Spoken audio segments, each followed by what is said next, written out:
Vamos a dar inicio a esta presentación haciendo un pequeño marco de lo que es la figura de nuestro expositor del día de hoy, eh, Ignacio Ruiz Rodríguez.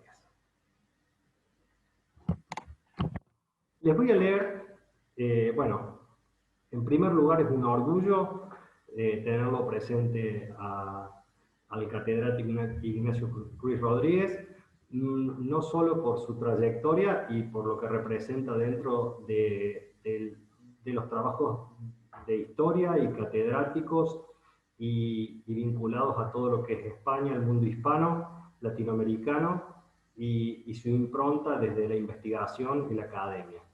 Voy a presentarlo y además nos une una gran amistad, que eso también es un valor agregado en este momento, del cual le agradecemos su participación.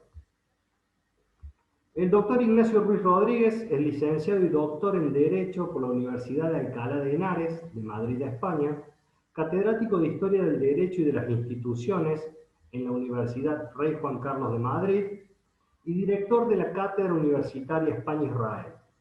Ha impartido cursos y seminarios en numerosas universidades españolas e internacionales, entre ellas de América, Europa e Israel, en las cuales ha realizado múltiples estancias de investigación. Ha recibido la Medalla de Honor de la Asociación Española de Socorros Mutuos de Belleville, igualmente siendo declarado visitante ilustre de nuestra ciudad en el año 2011. Es representante ad honorem del Instituto de Administración Pública del Estado de México para España y la Unión Europea. Ha recibido el premio a la mejor publicación universitaria española del año 2011 por su obra Las instrucciones a los embajadores españoles del siglo XVIII. También ha sido galardonado con el premio Laina Serrano de Investigación Histórica y Etnográfica del año 2013 de la Diputación Provincial de Guadalajara por su obra Constitucionalismo Español y Diputación Provincial de las Guadalajaras de España a América. Su labor docente ha sido reconocida con un diploma de aprecio y gratitud en el marco de los premios Samuel Toledano en Jerusalén, Israel, en 2014. Igualmente es miembro corresponsal de la Sociedad Cubana de Derecho Constitucional y Administrativo de la Unión Nacional de Juristas de Cuba.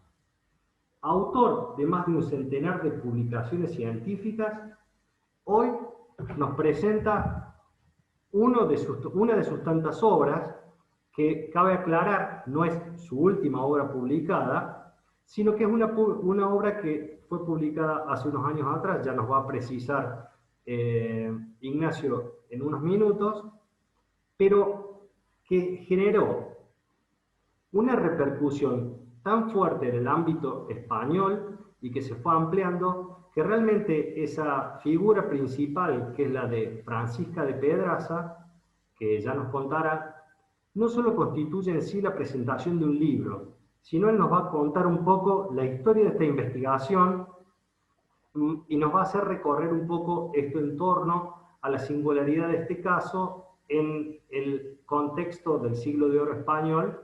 Pensemos que se da, después me corrige Ignacio, creo que se termina definiendo esto en el año 1624 aproximadamente.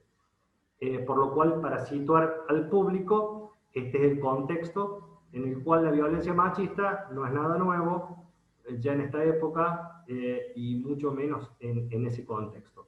Y cómo esta obra, a través del tiempo, y estos estudios han ido cobrando una significancia que se va repercutiendo, y hoy por hoy la figura de Francisca de Pedraza ya constituye un símbolo de lucha contra la violencia machista, cuestiones que nos contará Ignacio. Así que bueno, muchísimas gracias a todos por estar presentes. Después de la introducción y el estudio de Ignacio, vamos a poder participar con preguntas, así que bueno, dejo en sus manos y agradezco mucho. Muy buenas noches para vos, Ignacio. Muy bien, muchísimas gracias. La verdad es que es un placer estar nuevamente, aunque sea a la distancia, en Belleville, una localidad a la cual le tengo mucho cariño. Hace muchísimos años que viajé por primera vez a Argentina Y creo que desde mi primer viaje me enamoré del país y siempre que puedo, pues regreso, ¿no? De hecho, un poco antes de la pandemia que nos está impregnando a todo el mundo, tenía previsto ir este año 2020 a Argentina, pero creo que a lo mejor el año 21 será una ocasión mejor, ¿no? Cuando estemos todos mucho más inmunizados a este virus, ¿no? Y bueno, cierto lo que ha dicho el profesor Ignacio Bezzoni, al cual agradezco lo mucho que ha trabajado para que esta feria sea una realidad, a él y sé que otros colaboradores que han estado encima del asunto, pues efectivamente han hecho posible que se pueda organizar algo con tanta dimensión y con tantos autores y con tanto trabajo que hay detrás, ¿no? Porque sé lo que cuesta organizar una feria de esta naturaleza. Efectivamente, la figura de Francisca de Pedraza, ahora explicaré su derrotero, pero sí, es una figura que surge hace aproximadamente 5 años. El libro que vamos a presentar ahora se publica a finales del año 2019, pero las repercusiones siguen siendo muy grandes y sobre todo en torno a este mes de noviembre, cuando el 25 de noviembre estamos celebrando, sin lugar a dudas, el Día Internacional contra la Violencia hacia las mujeres, ¿no? Ese es un hecho que viene repitiéndose ya de manera ininterrumpida desde que la Asamblea General de Naciones Unidas declarase ese 25 de noviembre como Día Internacional contra la violencia machista. Y además hay un antes y un después, ¿no? Vamos a verlo ahora seguidamente. Para ello he preparado un PowerPoint que supongo que todos los presentes lo estarán viendo. Bueno, pues este PowerPoint, en cierto modo, lo primero que recoge es una evolución de lo que es el estudio que he realizado a lo largo de los últimos 5 años sobre la figura de Francisca de Pedraza, que cuando acabemos seguramente esta presentación, creo que nos servirá como un punto de partida en torno a lo que es nuestra participación contra la violencia machista. De otras cuestiones, porque hay que tener muy claro que, en cierto modo, todos somos Francisca de Pedraza. Durante mucho tiempo se buscó un elemento de cohesión entre las distintas asociaciones de personas, ya no de mujeres, sino de personas que entienden que la violencia machista no tiene lugar en nuestra sociedad. Yo siempre digo en mis conferencias, a mí me gusta siempre recordarlo, que podremos mandar personas a la Luna, podremos mandar personas a otros planetas, podremos invertir en I+D+, I miles de millones de dólares todos los años. Pues bien, todo eso no vale para nada siempre que una mujer sufra violencia. Eso no vale para nada siempre que una mujer sea asesinada por su pareja o sus exparejas, porque cuando eso ocurre, todos como sociedad estamos fracasando y no nos lo podemos permitir. Ese es un elemento que, a mi juicio, tiene que ser un punto de partida en torno a las relaciones, ya no hombre-mujer, sino a las relaciones entre las personas que habitamos en este planeta.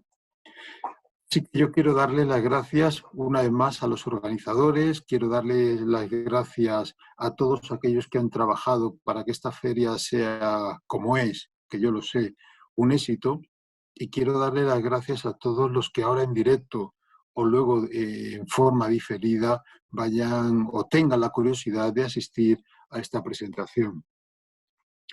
Lo primero que nos llama la atención, ¿cuál es el rol de la mujer a lo largo de la historia? Efectivamente, y ya partiendo de las teorías teocráticas en torno a la creación, en torno a lo que ha sido la práctica utilizada por parte de nuestra cercanía, de lo que ha sido la Iglesia, Dios hizo al hombre a su imagen y semejanza, y por lo tanto solo el varón tiene imagen divina, y las mujeres han nacido de una costilla de Adán, y por lo tanto han nacido del hombre y para el hombre. De hecho, el hombre fue expulsado del paraíso como consecuencia de que el ángel caído va a tentar a la mujer y no al hombre, por cuanto éste tiene imagen divina y por lo tanto tiene una percepción mucho más cercana a lo que es la corrección. El ángel tienta a la mujer y la mujer luego posteriormente hace comer de la manzana del árbol prohibido a Adán y como consecuencia de ello son expulsados. Y por lo tanto el hombre pierde el paraíso como consecuencia de la debilidad de la mujer. Es por ello que la mujer constantemente aparece referenciada en los libros de la patrística. Santo Tomás, por ejemplo, dice que en lo esencial el hombre y la mujer son iguales, pero en lo secundario el varón es muy superior a la mujer. Y por lo tanto la mujer tiene que estar siempre en un segundo lugar. El mundo, por tanto, se crea por los hombres, para los hombres y para el deleite de los hombres. Y esto es sacralizado por parte de la Iglesia. Este es un hecho que estamos viendo repetidamente, no solamente en esos textos creados desde el mundo de la Iglesia, sino también la literatura medieval se va a encargar de recordárnoslo.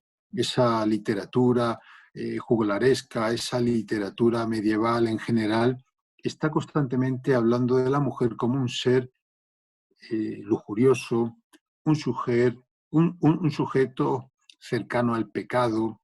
La mujer, por tanto, es propensa a la concupiscencia y finalmente la mujer se convierte en un mero objeto sexual. El lugar de la mujer, por tanto, es secundario, sometido al varón, ya sea en el seno de la familia como hija, ya sea en el seno del matrimonio, ya sea en el seno de cualquier familia en la cual se integre. Por lo tanto, el rol de la mujer siempre va anejo al del marido, al de viuda, al de hija, y por lo tanto es siempre una mujer que va aneja al rol que está ejerciendo el varón. Esta situación no solo va a ser parte de estudio, como ya he dicho, por parte de la Iglesia, sino también va a ser parte de estudio por parte de la literatura y finalmente en este asunto va a entrar también a contemplarlo el ordenamiento jurídico. El texto por excelencia del ordenamiento jurídico castellano, el Código de las Siete Partidas, que como ya saben ustedes forma parte de esa gran obra jurídica que se realiza en épocas de Alfonso X, el sabio, Alfonso X de Castilla, el rey sabio en este texto dice que el varón es superior a la mujer en muchas y en diversas maneras. Este texto de partidas, que luego se convertirá en derecho del ordenamiento jurídico castellano, el derecho aplicable en tierra de Castilla a partir del ordenamiento de Alcalá de Henares de 1348, que luego pasará a formar parte de ese ordenamiento de Felipe II en 1567 y que luego pasará a Indias y que luego pasará finalmente a principios del siglo XIX al texto de la novísima recopilación, sigue repitiendo de manera tozuda que la mujer es un ser inferior al varón. Hasta tal punto que una sentencia del Tribunal Supremo Español del siglo XIX excusa a la mujer de cumplir el derecho como consecuencia de su natural ignorancia. Este hecho también a lo largo del mundo medieval aparece referenciado en los distintos fueros locales y territoriales. Por ejemplo, en lo que es el valor, la indemnización por el hecho de asesinar a un varón es casi siempre lineal. Es casi siempre lineal. Es lo que podríamos llamar un valor 100. Sin embargo, el valor de la mujer en cuanto a las indemnizaciones penales es distinto. Fundamentalmente van entroncándose en torno a la capacidad que pueda tener una mujer para procrear. Y por lo tanto, si el varón es un 100, cuando la mujer es una niña y no puede procrear, tiene un valor inferior a 100. Cuando puede procrear, sube hasta acercarse a 100. Cuando ya pierde esa capacidad de procreación, el valor de las indemnizaciones vuelve a bajar. Es como si fuera un ganado. Fíjense ustedes, esto es duro, pero es la realidad que ha ocurrido a lo largo de la historia. Esta debilidad, esta sensación de que la mujer es un ser lleno de defectos, autoriza, por tanto, o bien al padre, o bien al marido, o bien al hijo, o bien al hermano, a refrenar ese instinto pernicioso de las mujeres y, por lo tanto, a golpearlas. Esa ha sido la cruel realidad que han vivido las mujeres a lo largo de los siglos como consecuencia de esa injusticia que todavía sigue machaconamente repitiéndose, afortunadamente cada vez menos, pero sigue existiendo en todo nuestro planeta. Y además hay algo que siempre se nos ha olvidado. La mitad de la población del planeta ha estado excluida sistemáticamente de lo que son los avances de nuestra sociedad. Todo ese derroche de inteligencia de las mujeres ha sido despreciado. ¿Se imaginan ustedes lo que habría avanzado a todos los efectos este planeta si se hubiera contado con las aportaciones de las mujeres? Sí que las ha habido, pero siempre son la excepción. ¿Se imaginan ustedes que históricamente todo este pensamiento, toda esta capacidad de creación, todo este sentimiento se hubiera aprovechado? Aunque solo fuera por el mero interés de avanzar. Pero no, no ha sido así. El papel de la mujer siempre ha sido relegado por parte del varón. ¿Cómo conocí a Francisca de Pedraza? Esta es una pregunta que me han hecho en muchísimas ocasiones. Pues en el año 95, el 17 de enero del año 1995, aquí tengo incluso el papel con mi carnet de investigador, el 1/3709, cuando yo encontré a Francisca de Pedraza. Yo en ese momento estaba realizando mi tesis doctoral sobre la historia jurídica de una institución muy importante como fue la Universidad de Alcalá, que se proyectó no solo en tierras de Castilla, sino en tierras de esa monarquía hispánica a lo largo de varios siglos. Si ustedes se fijan, la primera universidad creada en tierra de América, la Universidad de Santo Domingo, se crea conforme al modelo universitario de Alcalá. Y por lo tanto, Alcalá está presente. La Universidad Nacional de Córdoba, la universidad creada por los jesuitas, se crea conforme al modelo de Alcalá también. Por lo tanto, hay una especie de relación de Alcalá, no solamente con la corona de Castilla de este lado del Atlántico, sino también con la corona de Castilla del otro lado del Atlántico. Pues bien, yo estaba trabajando sobre lo que era su jurisdicción académica y manejé miles y miles y miles de procesos a lo largo de ese tiempo. Fueron miles los papeles. Y de repente aparece en mis manos esta portadilla.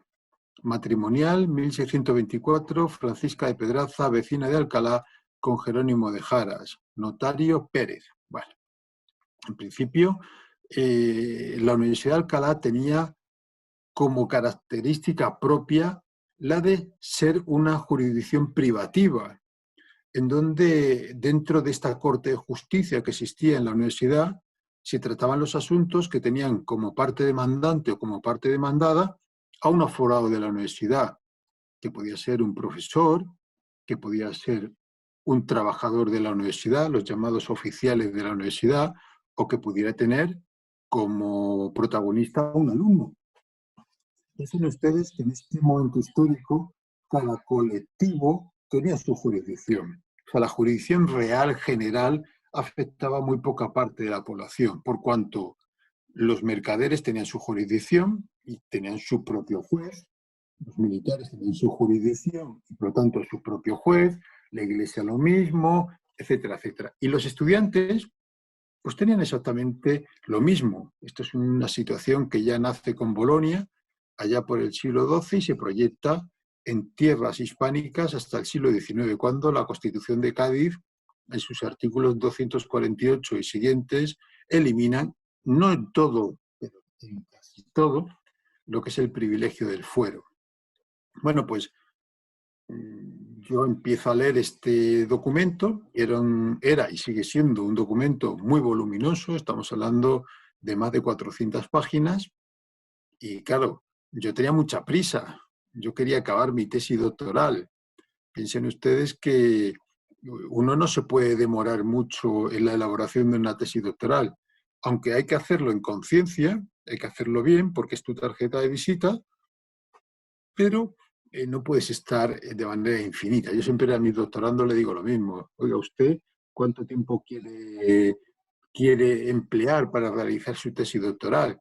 Y les pongo un tiempo máximo, un famoso deadline. De aquí usted no se pasa ni un segundo porque si no, se queda usted sin director de tesis. Bueno, y en cuanto estuve mirando por encima, lo primero que me di cuenta es que ni la parte demandante ni la parte demandada eran aforados de la universidad y por lo tanto cualquier persona habría pensado, como ninguno de los dos es aforado, es un documento pues, que ha llegado a esta carpeta donde hay procesos judiciales en donde los protagonistas son universitarios, pues ha llegado por error, que esté mal catalogado o que, bueno, que no, que esto no corresponde, ¿no? Sin embargo, no sé, todavía no me lo llego a explicar cuál fue el motivo, pero el caso es que de repente empecé a leer el documento. Oiga, que se trata de un documento muy gordo, de más de 400 páginas, que usted tiene prisa por acabar la tesis doctoral. No sé todavía cuál es el motivo. El caso es que empecé a leer la historia de Francisca de Pedraza, un documento que había dormido casi 4 siglos en un archivo. Nadie conocía a Francisca de Pedraza. Y de repente ella, a través de los documentos, acabó contándome su historia. Yo recuerdo cuando acabé de leer el documento, había empezado por la mañana, sobre las 9:30 de la mañana, ese día ni comí, no almorcé, y cuando acabé de leer el documento, me vino la archivera me conocía ya perfectamente por cuanto yo iba al archivo, que quería acabar mi tesis doctoral, iba todos los días. Y ya pues surge la amistad y nos íbamos a tomar café juntos y bueno, ya le contaba cómo iban mis avances, etcétera. De repente me viene la archivera y me dice, oye Nacho, estás llorando, ¿qué te pasa? Me había transmitido a la vez tanto dolor, tanto sentimiento, tanta ternura, tanta fortaleza, tantas vivencias a través del documento que de repente había nacido un idilio entre una persona de finales del 16, principios del 17, como era Francisca de Pedraza, y un investigador español del siglo XX. Y en ese momento histórico, en ese año 95 del siglo pasado, yo me prometí que algún día haría saber a las generaciones presentes y futuras lo que es la vida, lo que sufrió, lo que peleó, lo que soñó, lo que vivió Francisca de Pedraza para que fuera un ejemplo para ellos. Porque detrás de esos documentos lo que está es el sentimiento de millones y millones y más millones de mujeres que a lo largo de los siglos han sufrido la violencia machista de manera callada. ¿Cuántas mujeres habrán sido asesinadas a lo largo de los tiempos como consecuencia de esa violencia injustificada contra las mujeres? Francisca de Pedraza conoció una localidad complutense en donde en esos siglos XVI-XVII todavía estaba presente la impronta de muchísimos de estos grandes literatos que vinieron a formar parte de la literatura del siglo de oro. ¿Quién no conoce a Quevedo? ¿Quién no conoce a Cervantes? ¿Quién no conoce a Góngora? ¿Quién no conoce a Lope de Vega? Muchos de ellos, muchos más todavía de los que acabo de citar, formaron parte de esa impronta que estuvo presente en Alcalá de Henares. En Alcalá de Henares se formaron intelectualmente muchos de aquellos que vinieron a transformar el mundo desde las distintas artes y las ciencias, desde médicos a filósofos, desde teólogos a juristas. Muchos de ellos acabaron sus días en tierra del Nuevo Mundo. Y en ese Alcalá de Henares que conoció Francisca de Pedraza, en esos colegios, en esas calles, vivió, soñó, sintió, peleó y murió Francisca de Pedraza. Y esta muchacha, de origen muy humilde, pronto sabría lo que es sufrir, por cuanto una de las múltiples epidemias que en aquellos momentos asolaban de manera cotidiana los territorios europeos, también los americanos, pero ella vivió en tierras de Europa y por eso he dicho europeos, esta muchacha sufrió esas epidemias y como consecuencia de ella se quedó huérfana. Es curioso porque yo ya he leído, porque Francisca de Pedraza se ha convertido en una bola de nieve enorme, ¿no? Y ya he leído que era una chica expósita, vamos, que no había conocido a sus padres. No, no. Ella supo quiénes eran sus padres y nunca en la documentación aparece como una niña expósita, sino huérfana. Y huérfana por perder a sus padres como consecuencia de una epidemia. Junto a lo que es hoy actualmente la magistral de los Santos Justo y Pastor, hay los restos de lo que fue un convento de San Juan de la Penitencia, erigido en tierras de Alcalá de Henares a instancias del cardenal Cisneros. El cardenal Cisneros, en ese periodo histórico que va desde los últimos años del reinado de Isabel la Católica a la llegada del emperador Carlos, del que luego sería emperador Carlos a tierras de España, es el personaje más poderoso. Cuando muere la reina Isabel la Católica en el año 1504, Cisneros se convierte en el regente de Castilla, de una Castilla que ya no solamente era la mitad de la península ibérica, sino de una Castilla que se extendía ya hasta tierras de América. Cuando muere Fernando el Católico, él se convierte en el regente de la monarquía hispánica. Es un personaje muy poderoso. Pues bien, este personaje a finales del siglo XV no solo crea la Universidad de Alcalá de Henares, sino también a instancias suyas se van a erigir otros edificios y otras instituciones, entre ellas este convento, el de San Juan de la Penitencia, conocido como el de las Juanas, porque precisamente allí serían educadas estas personas como Francisca de Pedraza, que habían quedado huérfanas. En este momento solo quedaría esta portada. Pero curiosamente, en este mismo lugar tuvo lugar lo que es la célebre entrevista entre los reyes católicos y el que luego sería almirante Colón. Es la conocida Casa de la Entrevista, la primera reunión en donde después de haber sido despreciada su propuesta por parte del rey de Portugal y a instancias de Luis de Santángel, un converso, se produce esta reunión en donde Cristóbal Colón expone a los reyes católicos su proyecto de llegar a las Indias por una vía alternativa a la que estaban empleando en ese momento los portugueses, que consistía en bordear el continente africano. ¿Y cómo es Francisca de Pedraza? Pues bien, ella se va a educar entre monjas, entre las monjas de ese convento que acabo de citar, entre otras personas huérfanas. Ella se empleará directamente a las lecturas religiosas, aprenderá los típicos oficios caseros, como eran coser, limpiar, cocinar. Ella es una persona hogareña. Además, ella podía haber pensado en esa adolescencia en donde todas nuestras chicas y nuestros chicos están pensando en qué será de mí en el futuro, qué es lo que quiero hacer. Ella quería ser, conforme a los cánones de la época, la perfecta esposa y por lo tanto cuidar a su marido, cuidar a sus hijos, cuidar a sus nietos y más tarde marcharse con Dios. Ella se podía haber fijado en un estudiante de los muchos que pasaban por Alcalá de Henares.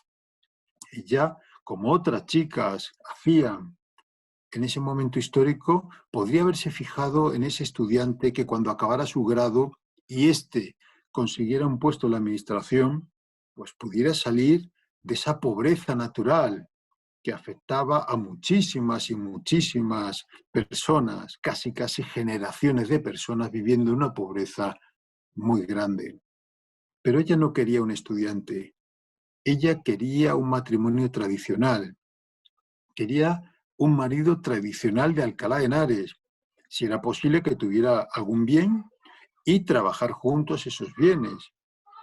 Y en ese momento, pues llevar una vida más o menos ordinaria para lo que es la época. Francisca de Pedraza también es una mujer sensible, es profundamente sensible, es una persona ciertamente culta para lo que son los cánones de la época. Ella es una mujer frágil por fuera, eso lo contarán muchas veces los textos, pero es una persona con una fortaleza interna muy grande. Ella le hizo ser fuerte para pelear en ese mundo de hombres, creado por los hombres para el deleite de los hombres, pero creer firmemente en la justicia, que también era una justicia para hombres. ¿Cómo será o cómo era el que será su futuro marido? Jerónimo de Jaras es un personaje que más o menos podríamos definir que pertenecería a lo que llamaríamos clase media. Él era propietario de ciertos inmuebles, algunos de naturaleza rústica y otros ubicados en lo que sería Alcalá de Henares. De hecho, los textos hablan de la calle de los Jaras, en donde esta familia tenía ciertos edificios y por lo tanto tenía un cierto patrimonio, no era una persona pobre, pero Jerónimo es una persona desbaratada, descompuesta, loca. Él sería lo que hoy llamaríamos un toxicómano y que en aquella época el toxicómano era el alcohol. Pero además tenía un carácter profundamente duro. Era un carácter en donde seguro que todos conocemos a alguien así. Es el típico sujeto simpático en la calle, agradable con los amigos, dicharachero, que abraza, que ríe, que canta. Pero cuando llega a casa se convierte en un monstruo y maltrata psicológica y físicamente a todos aquellos que componen su familia. Ellos son los protagonistas de sus iras, de sus golpes, de sus voces, de su desprecio. Yo muchas veces he intentado imaginarme cómo fue ese primer contacto entre Jerónimo y Francisca, esa primera vez que Jerónimo se fija en lo que todavía era un adolescente, ese momento en el cual Francisca de Pedraza se sintió observada por Jerónimo de Jaras. Lo cierto es que en el año 1612, cuando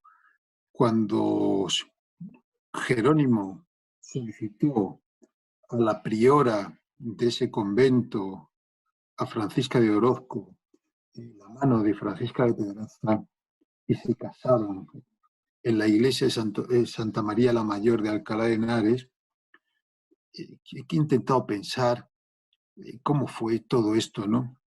En muchas ocasiones hay que recordar que los que iban a contraer matrimonio se conocían prácticamente de vista, apenas si se habían tratado. Y creo que esto fue lo que sucedió con Francisca. Jerónimo acude al convento, solicita la mano de esta muchacha y la priora del convento, tras preguntarle a la muchacha, automáticamente le convencen de que esto tiene que ser así. Tienes que salir de aquí, tienes que contraerte y no es tan mal partido este Jerónimo de Jaras. Bien, el día que contrayeron matrimonio, yo he calificado el libro en un capítulo como un viaje al infierno, porque así fue un viaje al infierno. Salir de la paz, de ese recinto eclesiástico, fue durísimo para Francisca, pero mucho más lo fue al darse cuenta de que había un antes y un después en su vida, porque ese viaje al infierno empezó la misma noche de bodas, cuando fue violada por su marido, cuando la golpeó hasta la extenuación y cuando Francisca de Pedraza se dio que esto iba a ser su hoja de ruta diaria, porque así fue. Todos los días que Jerónimo decidía que esto iba a ser así, Francisca de Pedraza sería violada, Francisca de Pedraza sería golpeada, sería herida en su corazón de manera psicológica. Y este era el despropósito en el cual iba a vivir a lo largo de su vida. Esa es la vida de Francisca. Pero en este momento histórico, en esa figura, en la figura de Francisca de Pedraza, se estaba centrando la violencia que a lo largo de los siglos han sufrido las mujeres por parte de los hombres, por parte de esos monstruos que dicen ser hombres. En la figura de Francisca de Pedraza se están representando la historia de millones de mujeres. En el año 1614, el 31 de enero del año 1614, tiene lugar la primera fuga de Francisca de Pedraza. Aprovechando la ausencia de su marido, Francisca sale de ese lugar en donde convivía con este sujeto y va a buscar refugio al único lugar en donde había encontrado paz a lo largo de su vida, al convento. Junto con su persona se va a llevar los bienes que había aportado al matrimonio. Ella no quería nada más que lo que era suyo, no quería nada de su marido. Se va al convento y pide refugio. Sin embargo, al regreso de su marido, se entera dónde se encuentra su mujer y va al convento a buscarla. Francisca ya no puede estar allí, ya tiene que seguir a su marido, ya forma parte de su propiedad y por lo tanto simplemente le van a percibir, oiga, es su mujer, péguele pero solo lo necesario, no le pegue tanto, ya sabe usted que las mujeres son gentes a las cuales hay que tratar a veces de manera dura, péguele pero no le pegue de manera excesiva. Esa fue la respuesta. Y sin embargo, Francisca de Pedraza en ese momento, en el año 1614, lo que está solicitando es el divorcio. Pero no un divorcio tal y como lo entendemos ahora, sino como esa capacidad que pudiera tener esta mujer de huir de las garras de su marido maltratador, o lo que es lo mismo, tener un domicilio distinto. Solo llevaban año y pico casados y ella ya había salido corriendo de las garras del maltratador. Y lo peor es que no podía hacer nada, absolutamente nada, por evitarlo. En el año 1618, Francisca de Pedraza acude a las autoridades civiles y a estas les va a indicar que su marido no solo está dilapidando los bienes que él había aportado al matrimonio, sino que está dilapidando los bienes de ella. Y lo que pide es una gestión, aparte de exhibir la violencia con la cual la están tratando. Y sin embargo, las autoridades civiles lo único que le pueden decir de manera lacónica: señora, nosotros no somos competentes en estos asuntos de la Iglesia. Si usted quiere el divorcio, tendrá que acudir a las autoridades competentes, esto es, las autoridades eclesiásticas. Y de este modo, Francisca de Pedraza, que sigue siendo maltratada, que en ese espacio temporal que va entre el año 14, cuando solicita por primera vez el divorcio, y casi se ríen de ella. ¿Quién es esta pidiendo el divorcio? Anda, vete con tu marido como es tu obligación. Y si te pegas, porque algo habrás hecho. Pues bien, en ese espacio que va entre el año 14 al año 20, en estos 6 años, Francisca de Pedraza, fruto de las violaciones, ha engendrado a 2 niños, los cuales serán también utilizados por parte del maltratador para hacer mucho más daño, para incentivar, para profundizar el dolor que sufre esta mujer. por cuanto los niños también son objeto de las palizas cotidianas por parte de este desalmado. En el año 1620, Francisca de Pedraza acude a la justicia que correspondía a la eclesiástica, y pone demanda de divorcio. Este es el Palacio Arzobispal de Alcalá de Henares, que se mantiene, aun a pesar de haber sufrido varios incendios y otros incidentes importantes, se mantiene en pie, y sigue siendo una residencia utilizada por los obispos de Alcalá de Henares. En ese momento pertenecía a la corte arzobispal de Toledo, pero bueno, sigue siendo este palacio. Y en este palacio dice lo siguiente, en el año 1620: Francisca de Pedraza, vecina de esta villa, como mejor proceda, parezco ante vuestra merced y pongo demanda de divorcio a Jerónimo de Jaras, mi marido. Y contando el caso, digo que es así, que habrá 8 años, poco más o menos, que me casé in facie ecclesiae con el dicho mi marido.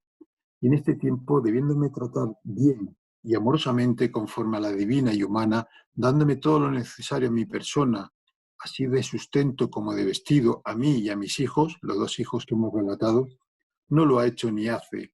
Antes del dicho tiempo a esta parte me ha tratado muy mal de obra y palabra, diciéndome que soy una rata podrida y otras muchas palabras feas, y asimismo me ha dado muchos porrazos y acardelándome en mi cuerpo y rostro sin darle la mayor ocasión.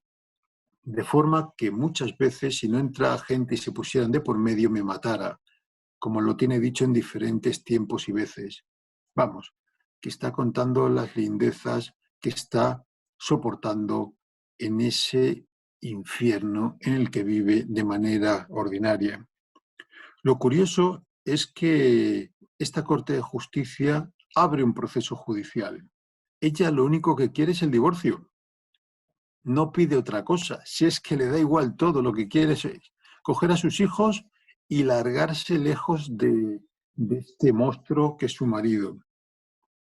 Se abre este proceso judicial y desde la Corte de Justicia están llamando a declarar a todas aquellas personas que tienen interés en corroborar lo que está diciendo esta mujer.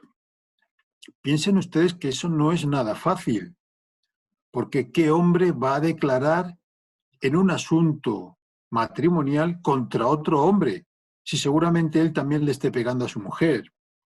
¿Qué mujer va a ir a declarar en favor de esta mujer cuando ella luego tendrá que volver a casa y allí estará su marido enojado por haberse metido en asuntos que no le incumben?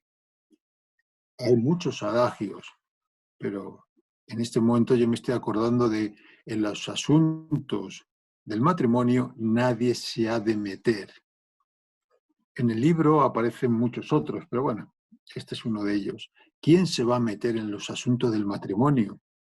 Si yo estoy viendo cómo golpean a una mujer en la calle y entiendo que es que habrá hecho algo malo, pero es que eso era lo cotidiano, eso era lo usual.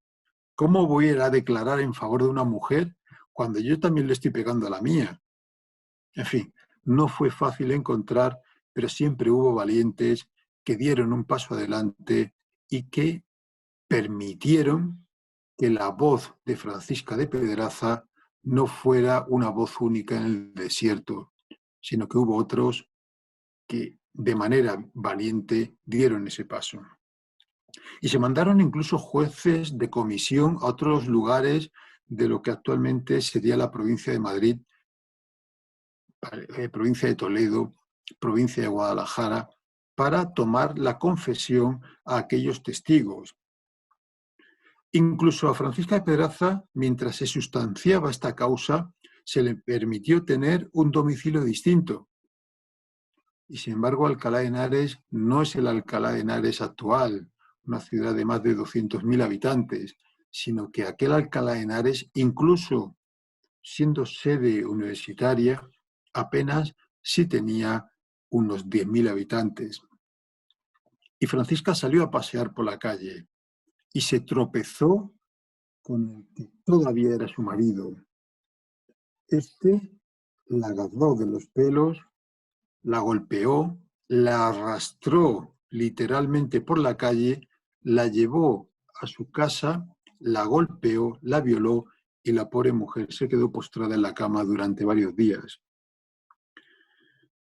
Curiosamente, ese asunto fue aprovechado por el maltratador para, a través de su procurador, mandar un escrito al juzgado, esta Corte de Justicia Judicial, e indicar que Francisca de Pedraza había permanecido ya varios días bajo el mismo techo que su marido.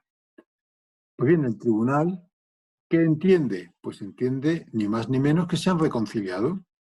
Nunca le preguntaron a la mujer qué había pasado. Oiga, ¿y usted por qué ha ido a esa casa? No hubo lugar. Simplemente como han dormido en el mismo techo durante varios días, se han reconciliado. ¿Y qué se hace?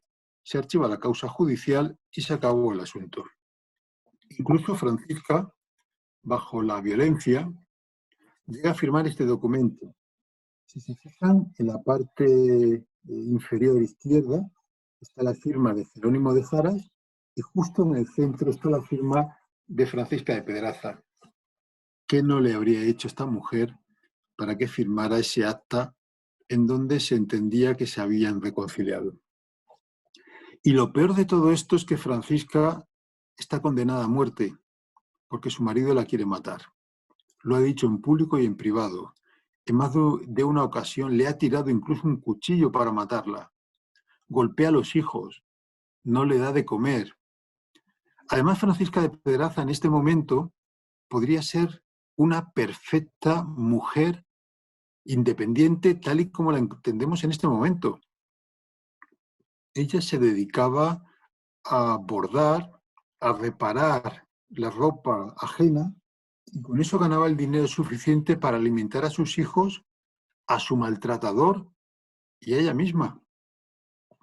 Ella misma apenas si era un cadáver andante, pero ella misma se encargaba de todo ello, sobre todo bajo el miedo de saber que el maltratador llegaba a casa y si ella no le había preparado la comida sin aportar absolutamente nada para ello, emprendería golpes con la mujer. Ese miedo permanente, ese delirio por parte de ese loco maltratador hicieron que esto fuera la relación cotidiana. Lo peor es que ahora ya no hay posibilidad de acudir a ninguna otra instancia, porque si la instancia de la Corte de Justicia Arzobispal ha archivado la causa como consecuencia de esa reconciliación, ahora ¿con qué elementos voy a ir nuevamente a ser juzgado a poner una nueva demanda de divorcio? La situación se había complicado muchísimo. Y sin embargo, el 6 de julio del año 1622, 2 años después, se va a poner una nueva demanda de divorcio. ¿Qué ha ocurrido? Pues el 29 de junio de ese mismo año, o sea, apenas 7 días antes, Francisca de Pedraza se encontraba con su marido junto a la magistral de los Santos Justo y Pastor, junto a la Catedral de Alcalá de Henares. Y sin tener motivo ni razón, nunca la hubo, pero en este momento tampoco, Jerónimo empezó a golpear nuevamente a su mujer, con una diferencia.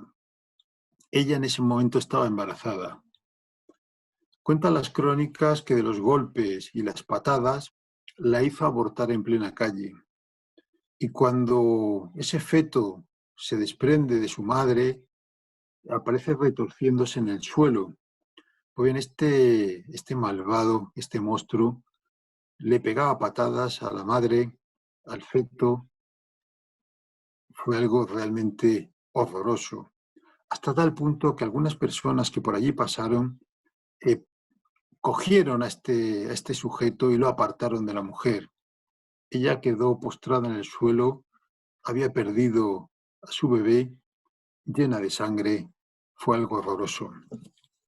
Entonces se pone esa demanda de divorcio porque ha ocurrido un hecho totalmente criticable por parte de la Iglesia. Había hecho abortar al que habría sido un nuevo niño. Fíjese lo que dice la demanda. El día de San Pedro por la tarde, en menosprecio de lo que le estaba mandado por ese tribunal, condescendiendo con su mala condición y terrible natural, y sin para ello tener ocasión alguna, de nuevo le hizo muchos malos tratamientos, con bofetadas, palos y coces que le dio, acardenalándole cuerpo y rostro, que por poco le sacara un ojo, y de las coces le hiciera mal parir por estar de presente preñada. Fue un auténtico escándalo. El propio tribunal así lo vio, y por lo tanto se abre un nuevo juicio en donde, por un lado, van a ir compareciendo aquellas personas que ya habían aparecido en el juicio del año 20, otras nuevas que vieron lo que había sucedido, e incluso el fiscal de la audiencia arzobispal, salió a defender el vínculo. ¿Quién es esta mujer? ¿Quién es esta mujer que está entrometiéndose en lo que Dios ha unido? Hasta tal punto era, yo lo llamo obsceno, la posición de la Iglesia, que Francisca de Pedraza, como ya he dicho, una mujer profundamente religiosa, acude a su confesor, se despoja de su jubón y se muestra cómo está, llena de golpes, llena de moratones, es un cadáver andante. Y el confesor le dice: tápate, hija mía, ya sabes que este mundo venimos a sufrir. Lo que Dios ha unido no lo puede separar el hombre. Sin embargo, en esta ocasión el procedimiento va a llegar hasta el final. Nuevamente, Francisca ha tenido esa concesión por parte del juez eclesiástico de que tenga un domicilio distinto mientras se sustancia la causa, y se ha ido a un domicilio distinto y finalmente llega la sentencia. Esta es la sentencia, invocando el nombre de Cristo. Pues bien, básicamente lo que dice la sentencia es que fallamos atento los méritos que Francisca de Pedraza probó su acción. O sea, todo lo que dijo Francisca de Pedraza es cierto, y además ratificado por los testigos. Y todo lo que dijo Jerónimo de Jaras y el fiscal, que salió a la defensa del vínculo, no es cierto. Y por lo tanto, aquí ha ganado Francisca de Pedraza. Aquí lo dice: fallamos que la dicha Francisca de Pedraza probó su acción y demanda como la convino, para lo que de ellos se hará mención, en cuya consecuencia debemos de amonestar y amonestamos, mandar y mandamos al dicho Jerónimo de Jaras que de aquí en adelante trate a la dicha su mujer con mucho amor y le dé vida honesta y maridable. Pero oiga, si la va a matar, ¿cómo puedes decirle que la trate con mucho amor y le dé vida honesta y maridable y todo lo que necesite? Y a ti, Francisca de Pedraza, vete a vivir con tu marido, respétale, obedécele, como es tu obligación. O sea, la habían condenado a muerte. Una instancia judicial, por defender el vínculo, condenaba a muerte a la pobre mujer, cuando llevaba suplicando que le sacaran de ese infierno desde el año 14, cuando sale corriendo al convento, que era el único lugar donde había encontrado algo de paz, cuando había probado que la quería matar, cuando había probado que la había golpeado hasta la extenuación, cuando había probado que no le daba de comer, cuando había probado que golpeaba a los hijos. Vete a tu casa con tu marido como es tu obligación. Y lo peor es que Francisca ya no tenía dónde ir. Es una mujer pobre, no tiene posibilidad de acudir a ningún otro sitio. Y sin embargo, de repente va a aparecer lo que yo he llamado una conjunción planetaria, una alineación de planetas, porque de repente se va a buscar luz más allá de lo que es ese oscuro túnel de la violencia machista que han sufrido las mujeres a lo largo de la historia. Y si no puedo acudir al Papa, voy a acudir al nuncio del Papa. El nuncio del Papa, por tanto, es un religioso, y por tanto un religioso no va a destrozar la sentencia dada por un juez religioso. Sin embargo, frente a la nunciatura había un personaje brillante, distinto, culto, sensible, Inocencio Máximo. Este personaje había llegado a tierras de España acompañando a la que luego sería esposa del futuro Felipe IV. Luego volvería a tierras de Italia y estaría al servicio del pontífice. Y luego acabó en tierras de Sicilia, donde está enterrado en calidad de obispo.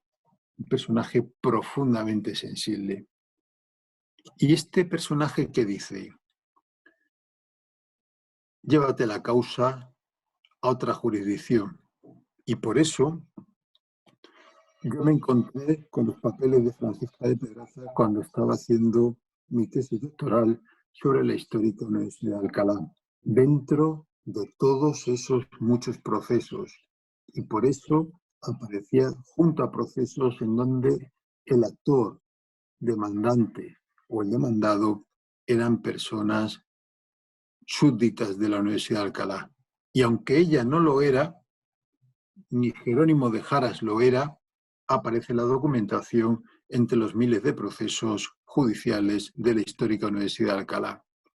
Pero eso no era suficiente, porque históricamente los jueces arzobispales de Alcalá de Henares también eran catedráticos de la Universidad de Alcalá de Henares, o bien eran teólogos o bien eran catedráticos de Derecho Canónico. Lo lógico es que un rector teólogo o un rector que hubiera sido catedrático de Derecho Canónico hubiera sido amigo del que hubiera firmado la sentencia en la Corte de Justicia Arzobispal. Y de repente, al frente de la Universidad de Alcalá de Henares, no hay un teólogo, no hay un canónico, no hay un experto en ese derecho canónico. Al frente de la Universidad de Alcalá de Henares hay el primer rector de toda la historia de la Universidad de Alcalá de Henares, experto en derecho civil. Y además, un personaje profundamente culto y profundamente sensible, don Álvaro de Ayala. Pues bien, don Álvaro de Ayala, en un espacio de solo 3 meses, va a firmar una sentencia valiente. Va a firmar una sentencia en la cual no le importa enfrentarse al qué dirán los otros hombres. Una sentencia que además va a ser muy cuestionada. Pero no tuvo miedo, porque el mundo se transforma fundamentalmente con gentes que no tienen miedo a hacer justicia. Aquí tenemos la sentencia firmada por don Álvaro de Ayala, quien era rector en el año 1624. ¿Y qué es lo que dice don Álvaro de Ayala? Pues lo primero que dice es que se hace el divorcio. Y por lo tanto destroza la sentencia dada por la Corte de Justicia Arzobispal, y esta Corte de Justicia Universitaria dice sí al divorcio. Pero luego, de manera extra petitum, porque Francisca solo quería tener un domicilio distinto, de manera extra petitum dice, y le vas a devolver la dote, y le vas a devolver las arras. Y además, si hay bienes gananciales, se van a partir por mitad. Y si hay 2 iguales, el que esté mejor para Francisca. Pero además incorpora, y esto es lo que hace muy especial a esta sentencia, no hay otra, no se ha encontrado otra parecida, al menos hasta ahora, es que incorpora una orden de alejamiento erga omnes, o lo que es lo mismo. Orden de alejamiento para el maltratador, pero también orden de alejamiento para toda aquella persona que de manera interpósita sea usada por el maltratador para realizar algún tipo de coerción a esta mujer. Actualmente hay gente que se divorcia en España y hay una orden de alejamiento contra el antiguo marido, porque hubiera sido un maltratador. Pero este maltratador sigue usando la coerción sobre la mujer a través de su madre, a través de amigos comunes, a través de otra persona. Pues bien, en este momento no ha lugar a que nadie pueda hacer algún tipo de coerción sobre esta mujer. Desgraciadamente, los rectores eran jueces solo durante un año. ¿Por qué? Porque el rectorado era por un año solamente. No se podía repetir como rector. Don Álvaro de Ayala deja de ser rector en el año 24, el mismo año que había firmado esta sentencia tan valiente, y Jerónimo de Jaras no se lo puede creer. Pero ¿quién es este personaje? Piensen ustedes que los rectores venían a tener en torno a unos 25 años, eran jóvenes. Ahora aparece un rector, ya es una persona mayor, ¿no? No, los rectores de estas históricas universidades tenían veintitantos años, eran gente muy joven. ¿Quién es ese niño que ha firmado esta sentencia? ¿Pero dónde vamos a llegar? Bueno, pues al año siguiente es sustituido, como correspondía, por otro nuevo rector. Y el maltratador Jerónimo de Jaras presenta el recurso que le llega al nuevo rector, a Dionisio Pérez Manrique. ¿Y este Dionisio Pérez Manrique quién es? Pues curiosamente el hijo del Justicia Mayor de Aragón, una institución histórica en el histórico Reino de Aragón que defendía fundamentalmente la legalidad del reino. Y por la sangre de este joven todavía circulaba la sangre de la justicia. Y por lo tanto, lo que es el recurso fue a la papelera, no al lugar. Y nos queda una máxima. ¿Qué representa Francisca de Pedraza? Pues representa un punto de unión de un montón de iniciativas que buscan lo que es la justicia. Piensen ustedes que si Francisca de Pedraza pudo en el siglo XVII, con todo un mundo en contra suya, con una justicia machista, en una sociedad machista, en un mundo de hombres para los hombres, si ella pudo, actualmente no puede haber una sola mujer que se sienta sola, porque toda la sociedad estamos con ellas. Todos somos iguales. El grado de Francisca de Pedraza ahora mismo es inmenso en España. Hay al menos 3 asociaciones de mujeres progresistas que se llaman Francisca de Pedraza. Hay un instituto de educación secundaria que se llama Francisca de Pedraza. Hay una mención por parte del Colegio de Abogados de Alcalá de Henares adheriéndose a la causa de Francisca de Pedraza. De hecho, se creó el premio Francisca de Pedraza contra la violencia de género, que ya va por su 4ª edición, y el primer galardonado fue el presidente del gobierno español, José Luis Rodríguez Zapatero, pero también la unidad de la familia de la Policía Nacional, los abogados, activistas internacionales han obtenido ese premio ya, Francisca de Pedraza contra la violencia de género. Francisca de Pedraza incluso está hasta los contenedores que recogen vidrio. Ahí lo vemos abajo a la derecha en color violeta, aparece Francisca de Pedraza. Se ha llevado al teatro, es la obra de Francisca de Pedraza, se ha creado una suite musical, Francisca de Pedraza. En el Colegio de Derecho, en lo que es la Facultad de Derecho de la Universidad de Alcalá, se ha inaugurado también una placa recordando la hazaña de don Álvaro de Ayala. Al igual que en el Colegio Mayor de San Ildefonso, el lugar donde tuvo lugar ese juicio que dirigió don Álvaro de Ayala, que actualmente es la sede de la Universidad de Alcalá de Henares, el rectorado, en donde se entrega el premio Cervantes, hay una placa que es la que aparece abajo, de color gris, en recuerdo de don Álvaro de Ayala y de Francisca de Pedraza. Hay 3 ediciones, efectivamente. La primera se publicó hará unos 5 años, El divorcio de Francisca de Pedraza. La siguiente, Francisca de Pedraza, mujer, madre, esposa maltratada. Y finalmente el que estamos presentando ahora, Francisca de Pedraza o el triunfo de una mujer del siglo de oro frente a la violencia machista.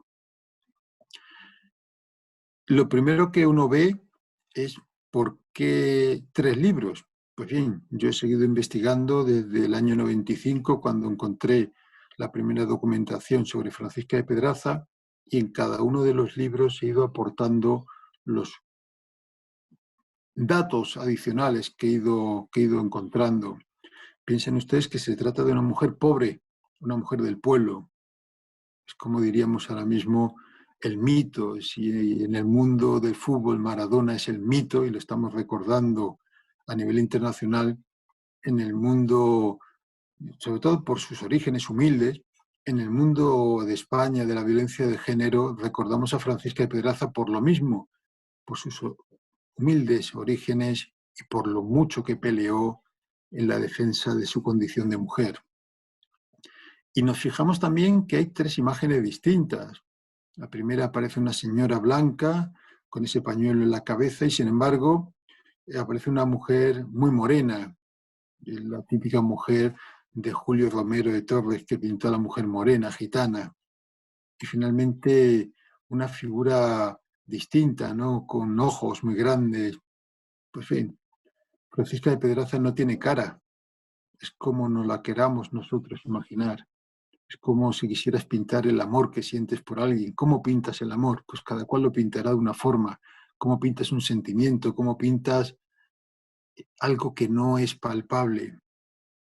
Pues lo pintas como tú crees que puede ser. Pues bien, la última de las imágenes la pintó mi hijo Nacho, que tiene 11 años, y le dije, oye Nacho, ¿tú cómo ves a Francisca de Pedraza? Y la pintó así, pero la podía haber pintado de otra forma, y todas serían Francisca de Pedraza, porque la gente pintamos nuestros sentimientos conforme lo vemos. ¿Y cuáles son las novedades que tiene este último libro? Pues eso, ya sabemos dónde pasó su infancia Francisca de Pedraza, en ese convento de San Juan de la Penitencia. Y también aparece en este libro aquellos hechos cotidianos que vivió Francisca de Pedraza, de esa monarquía hispánica que se extendía por todos los continentes conocidos en ese momento, a lo que es las fiestas, lo que fue la vida estudiantil de ese momento, etc. Y así aparecen en el libro los jueces eclesiásticos que conocieron de la causa de Francisca de Pedraza. Ahí aparecen referenciados Pedro Cabezón, Salas Mansilla, Laurencio de Iturrizarra. Y he descubierto también quién era el fiscal, ese fiscal que intentaba defender el vínculo hasta el infinito. Todos ellos son catedráticos de la Universidad de Alcalá de Henares. Y los testigos, todos esos valientes. El último de ellos, Gutiérrez de Cárdenas, era el corregidor de Alcalá de Henares.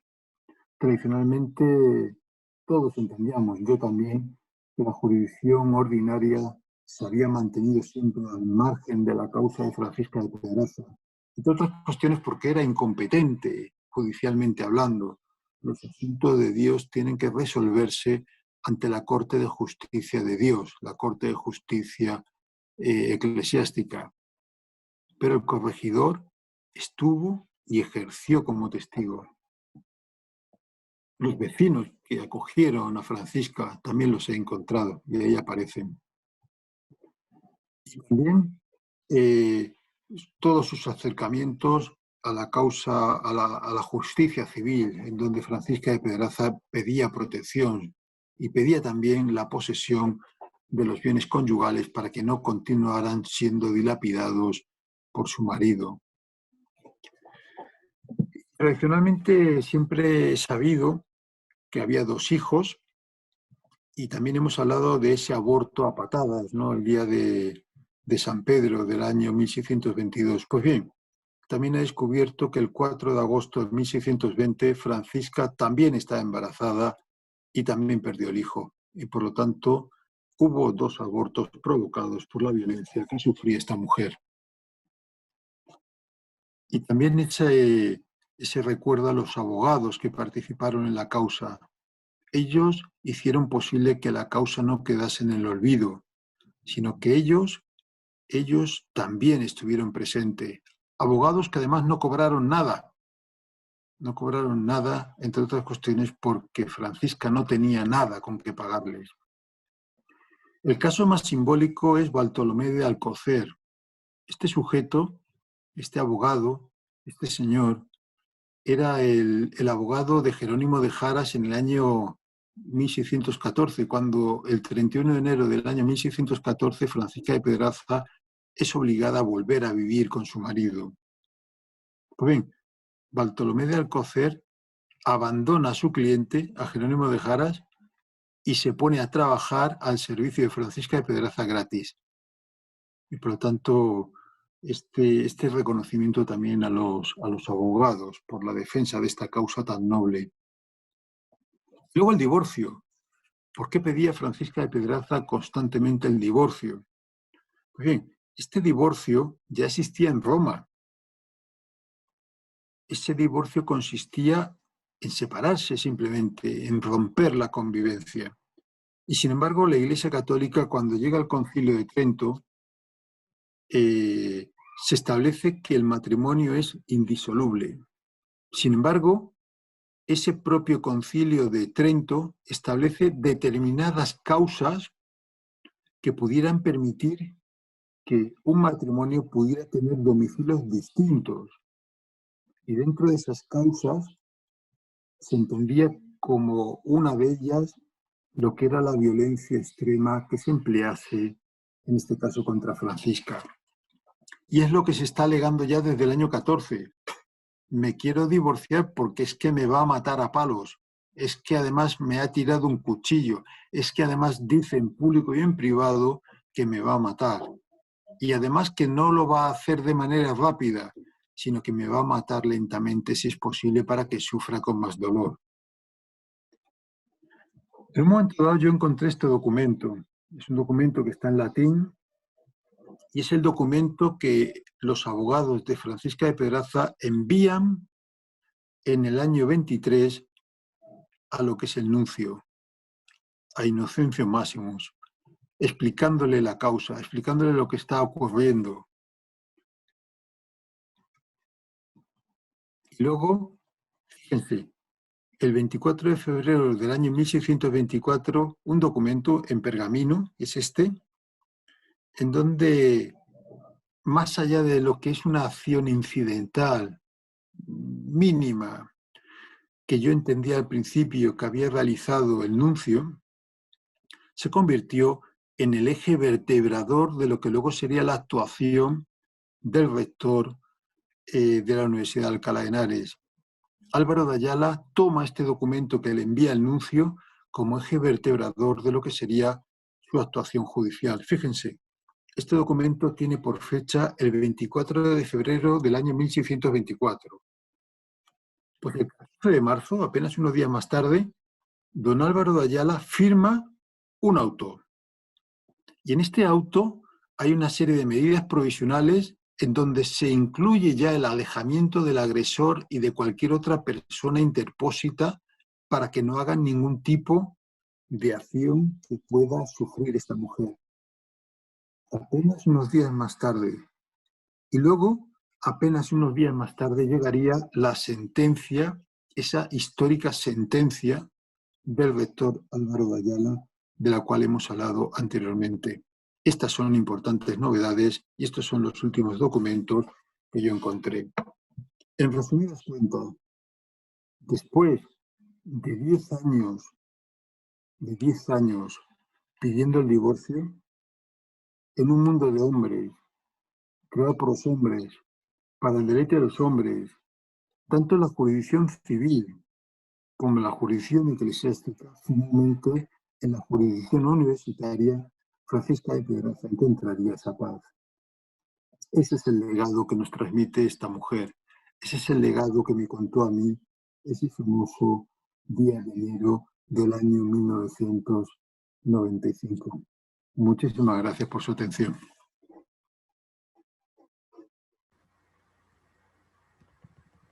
Muchísimas gracias, doctor Ignacio Ruiz Rodríguez.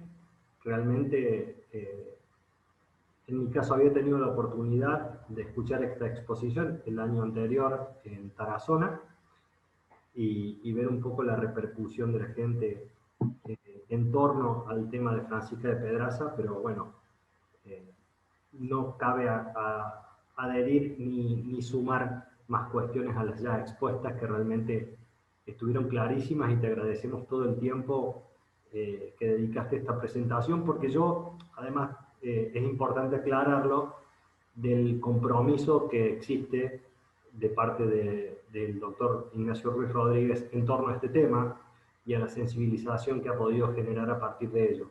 Y del compromiso no solamente con este tema, con otros temas vinculados a la historia del derecho.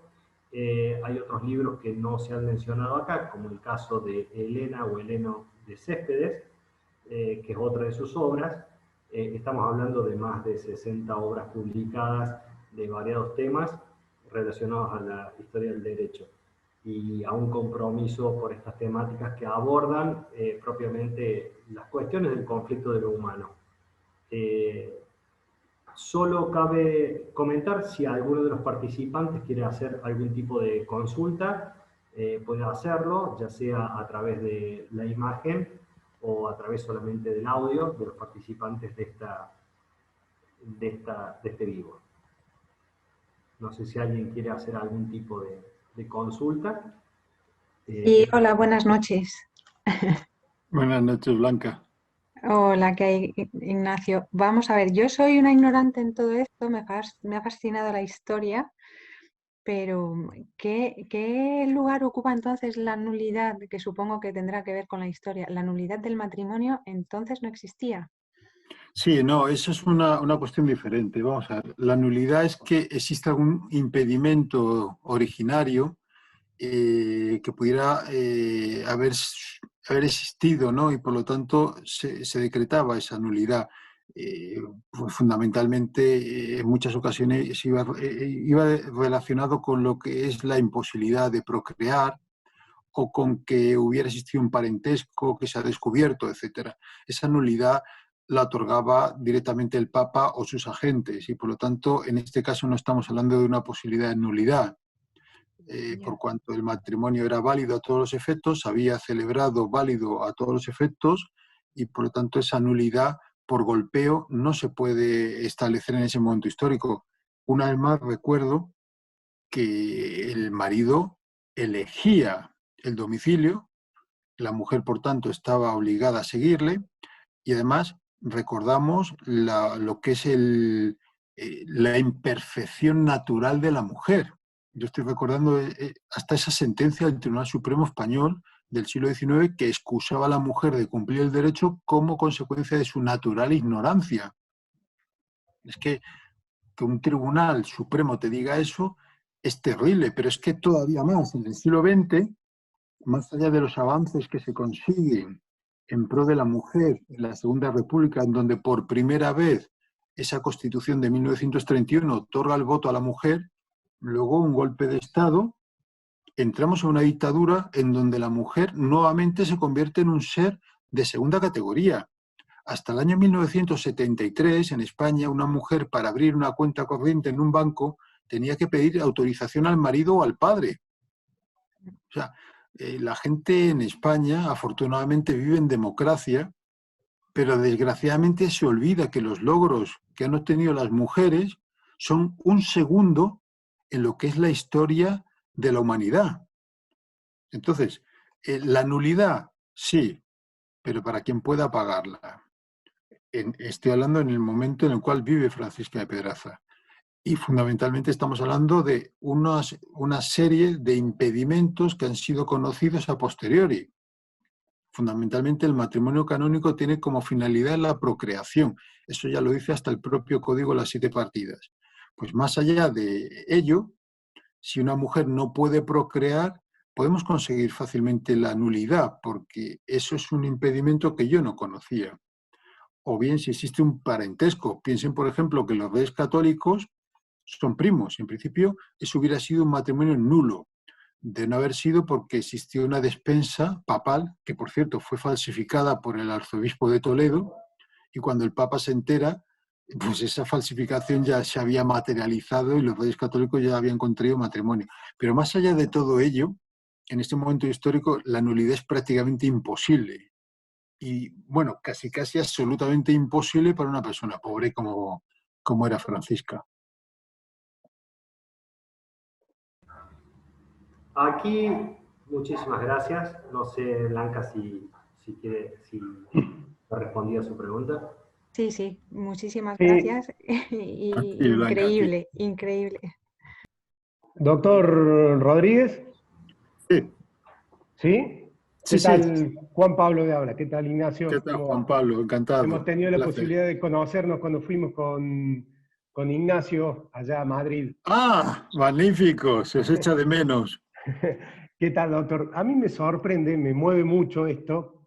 En esto le comento, acá en la provincia de Córdoba se dictó una ley, adhiriendo a una ley nacional que se llama, conocida por el nombre de la mujer que terminó muerta, Ley Micaela, por medio de la cual se obliga a todos los que ejercen cargos funcionales a tomar un curso sobre violencia de género para formarnos, porque justamente la chica Micaela, cuando va a hacer la denuncia, sucedió esto, algo habrá hecho, como Sí. lo comentó, le dicen no, no le toman la denuncia y este golpeador la termina matando.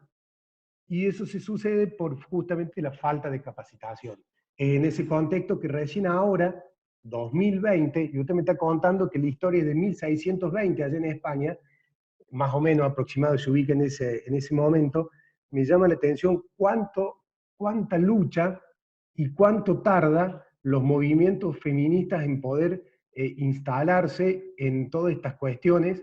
¿Por qué será? No solamente por esta cuestión de género, o realmente al hombre, a nosotros los hombres, nos cuesta un poco ceder esa posición dominante. ¿A qué considera?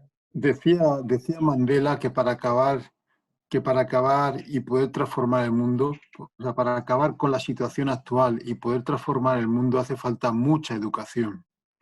Y la educación es un elemento fundamental para transformar las sociedades. Esta situación de postración, de apartamiento, de alejamiento, de sufrimiento, de ignorancia hacia las mujeres ha sido un hecho desde siempre. Pero no olvidemos que a partir de esa época de los ilustrados, las mujeres van entrando en esta sociedad.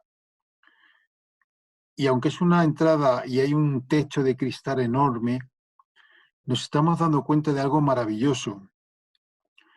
Pero nos estamos dando cuenta también los varones, de que la mujer tiene mucho y muy bueno que aportar a la sociedad y que somos más felices en una sociedad igualitaria y que esta felicidad acaba transformando el mundo sobre la base de la educación.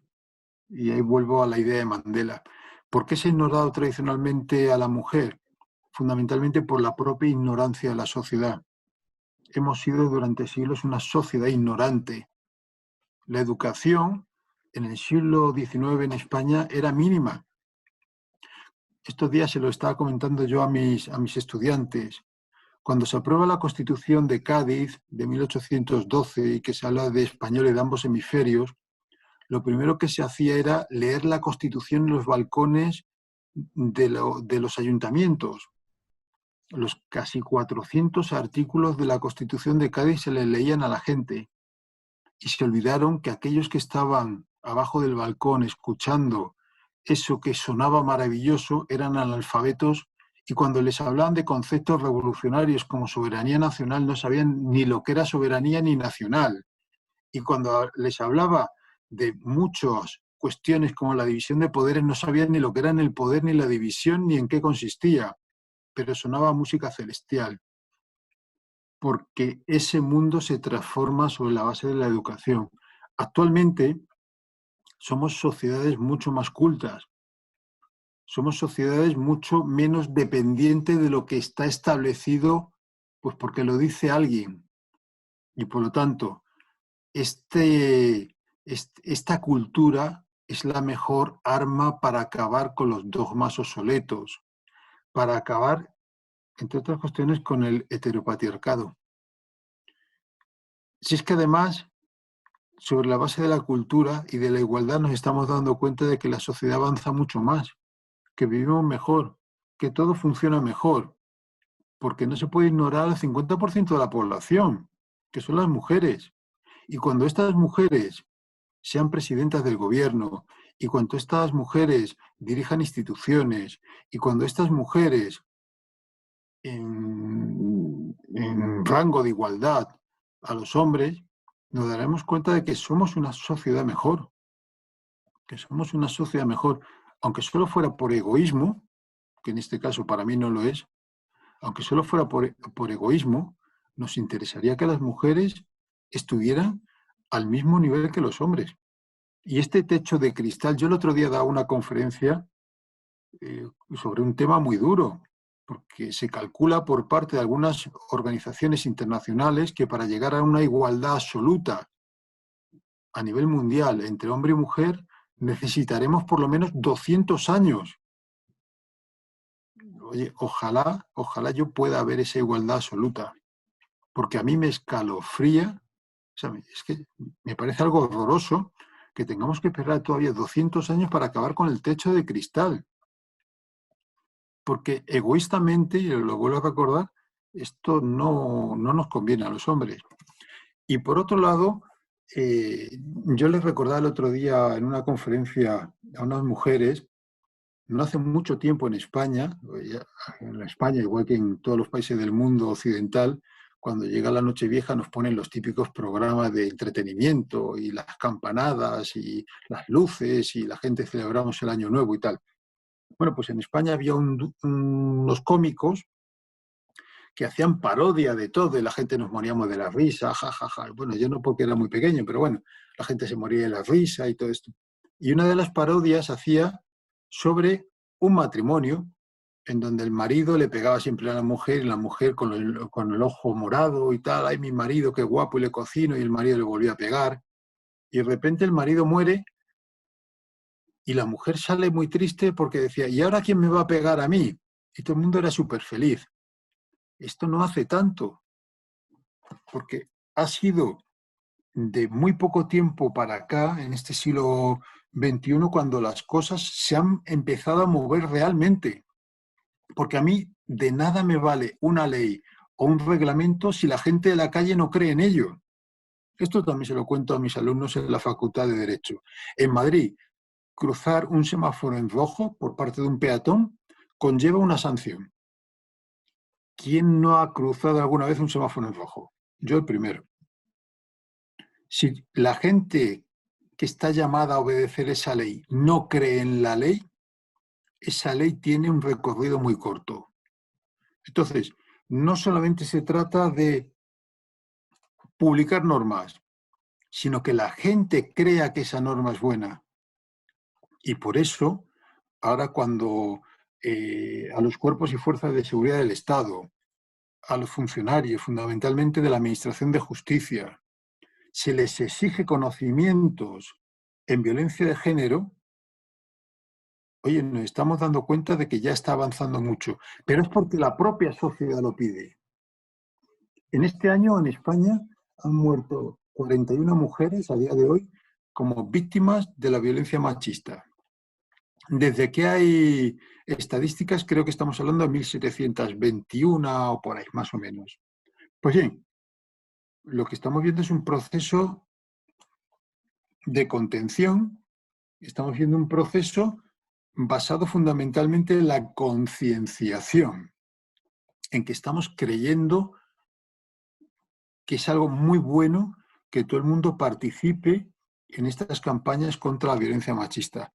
Y en el pleno convencimiento de que cada vez que una mujer es golpeada o es violentada, estamos fracasando como sociedad. Lo mismo que fracasamos cuando mandamos un satélite o intentamos mandar un satélite al espacio y ese satélite se queda a mitad de camino, o cada vez que botamos un barco y se hunde. Estamos fracasando como sociedad y no nos podemos permitir fracasar como sociedad.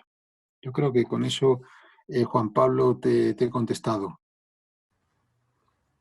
Sí, sí, claro que sí, muy claro, muy claro. Muchas gracias. Nada, a ti, como siempre.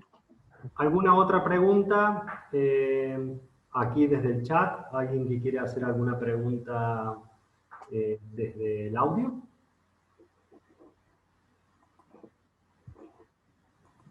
Por aquí Sí. me preguntaba si se puede conseguir el libro en Argentina.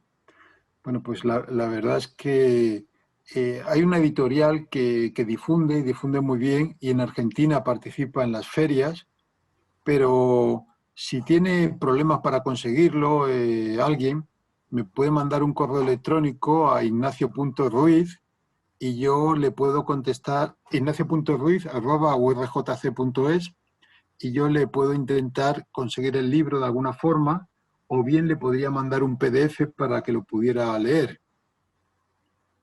Muy bien. Otras cuestiones es recordar que todos los derechos de autor de mis publicaciones sobre Francisca de Pedraza han sido cedidas a una asociación de mujeres que además llevan por nombre Francisca de Pedraza, que han sufrido directamente violencia machista. De hecho, la presidenta Irene fue apuñalada por el que entonces era su pareja y salvó la vida y es una magnífica mujer llena de vida, es un ejemplo para todos, ¿no? Entonces, estos libros, todo lo que se recauda, más allá de lo que se queda a la editorial, que ya saben ustedes cómo funcionan, pues todo lo que se recauda va directamente a la cuenta de estas mujeres para que puedan hacer con ese dinero lo que crean que es conveniente, que seguro, seguro, seguro es algo muy bueno. Una pregunta más o un comentario para enriquecer el debate de Denise Pastrello, que aquí también está participando con nosotros, en torno a la pregunta que había hecho el doctor Juan Pablo Miguel. Denise hablaba de que hay una cultura patriarcal resistente a abandonar sus privilegios, que es un poco lo que vos, Ignacio, estabas mencionando. Sí. Ese era el comentario de Denise para aportar a la charla. Bien, si no tenemos más preguntas, vamos cerrando aquí, agradeciéndote infinitamente esta participación en la Feria del Libro Belleville, que va a poder ser vista después en lo sucesivo, va a estar cargada en el espacio de la feria, para que puedan difundir no solamente la obra en sí, sino todo el contexto y el aporte en torno a la temática a partir del tema de Francisca de Pedraza, que tan amablemente nos ha hecho llegar, y te agradecemos muchísimo realmente todos los que hacemos parte de esta organización de la feria. Muy bien, yo espero regresar pronto a Belleville, eso lo tengo que organizar con Nato y seguro, seguro, seguro que encontramos una justificación para ello. Bien, ya lo venimos hablando justamente desde el año anterior a esta posibilidad y seguramente se va a concretar, esperemos que en un breve lapso. Sin más, muchísimas gracias, un abrazo grande desde Belleville y bueno, y seguimos en contacto. Muchas gracias, Ignacio. A todos vosotros, un abrazo a todos, adiós, adiós. Gracias a todos los que participaron de este espacio.